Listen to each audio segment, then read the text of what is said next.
Squid গেমটো আপোনালোকে নিশ্চয় চাইছে। যদি স্কুইড গেম বনোৱাৰ কাহিনীটো আপোনালোকে গম পায়, আপোনালোকে খুবেই ইনস্পায়াৰ হ'ব। স্কুইড গেমৰ ডাইৰেক্টৰ হুৱাঙৰ 2008 চনত এটা আইডিয়া আহিল, আৰু আইডিয়াটো আছিল যে জীৱনৰ লগত জড়িত এটা এনেকুৱা ডেডলি গেম বনোৱা যাওক যাৰ দ্বাৰা মানুহে পইচাৰ কাৰণে নিজৰ জীৱনটোৱে শেষ কৰি দিব পাৰে। তেতিয়াহ'লে কেনেকুৱা লাগিব? 2008ত হুৱাঙক বহুত পইচাৰ দৰকাৰ হৈছিল আৰু বহুত ধাৰো হৈছিল। সেয়েহে এই আইডিয়াটো অহাৰ পিছত এই কাহিনীটো লিখিবলৈ 6 মাহ সময় লৈছিল।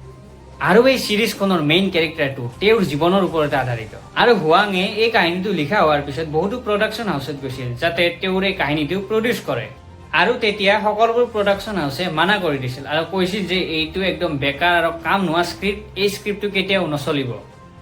ভায়লেণ্ট হয়, অডিয়েন্সে বুজি নাপাব, ডাৰ্ক আৰু ডিপ্ৰেছিং হয়। আৰু 10 বছৰ ধৰি হুৱাঙে এই কাহিনীটোৰ স্ক্ৰিপ্ট লৈ বহুতো ঠাইত যায় যদিও কোনেও একচেপ্ট নকৰিলে, চবতে ৰিজেকশ্যনে পালে। আৰু মানসিকভাৱে ইমানেই ভাঙি পৰিছিল যে নিজৰ লেপটপটোও বেচিব লগা হৈছিল, ইমানেই পইচা নোহোৱা হৈ গৈছিল। আৰু এটা ভাল খবৰ হ'ল যে তেতিয়াৰ পৰা নেটফ্লিক্স আছিল, আৰু কোৰিয়ান ইণ্ডাষ্ট্ৰীৰ কাৰণে নেটফ্লিক্সে এটা বাজেট বনালে, আৰু তাৰে পিছতে নেটফ্লিক্সে তেওঁৰ কাহিনীটো এপ্ৰুভ কৰিলে আৰু ক'লে যে ৰিস্কি হয় কিন্তু চলিব পাৰে, এবাৰ চেষ্টা কৰি চাব পাৰি। আৰু 170 কৰোৰৰ বাজেট দিলে আৰু চিৰিজখন খুব ধুনীয়াকৈ বনালে।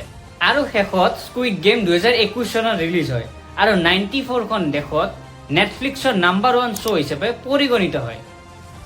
আৰু ৰিলিজ হোৱাৰ পিছতে স্কুইড গেম 142 মিলিয়ন মানুহে চালে আৰু $900 মিলিয়ন ৰেভিনিউ কৰিলে। আৰু এই চিৰিজখন ইমান ব্লকবাষ্টাৰ হোৱাৰ পিছত নেটফ্লিক্সে আৰু এটা বাজেট উলিয়ালে যাতে কোৰিয়ান ইণ্ডাষ্ট্ৰীৰ পৰা আৰু এখন এনেকুৱা ধৰণৰ চিৰিজ উলিয়াব পাৰে।